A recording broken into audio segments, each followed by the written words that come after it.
తిరుమలలో Vaikuntham queue complex 3ను నిర్మించేందుకు కమిటీకి నిర్ణయించినట్లుగా TTD chairman BR Naidu తెలిపారు. ఒంటిమిట్ట రామాలయంలో ఆగస్టు నుంచి భక్తులకు 3 పూటల అన్నప్రసాద వితరణ చేస్తామని టీటీడీ ఈవో శ్యామలారావు తెలిపారు.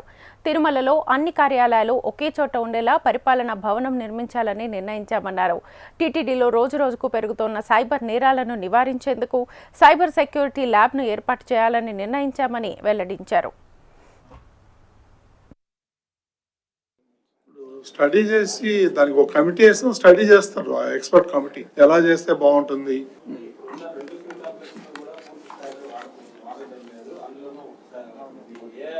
వాడుతున్నాము, ఎందుకు వాడట్లేదు అనేది వాడుతూ ఉన్నాము. కాకపోతే అప్పుడప్పుడు ఈ 3 కిలోమీటర్ 4 కిలోమీటర్ క్యూ వెళ్తా ఉంది బయటికి. వాళ్ళు అక్కడ చలికి దానికి ఇబ్బంది పడతారు. వర్షం వస్తే జల్లు వస్తుంది. అది కాకుండా ఇంకొక ఏమన్నా ఒక ఆప్షన్ అంతే. ఓన్లీ ఎక్స్పర్ట్ కమిటీ ఫీజిబిలిటీ ఎట్లా ఉంటుంది ఏంటని మనం టాప్ ప్రయారిటీ అయితే ఆర్టిఫిషియల్ ఇంటెలిజెన్స్కి ఇస్తున్నాం. సో ఒక పక్క గూగుల్లో, ఇంకో పక్క టీసీఎస్ వాళ్ళు కూడా స్టడీ చేస్తున్నారు. అది త్వరలోనే అయిపోతే అప్పుడు ఈ ఎంప్లాయీస్తో మనకు అంత పెద్ద పని ఉండకపోవచ్చు. కాకపోతే స్టడీ చేసి పెట్టుకుందాం అనేది.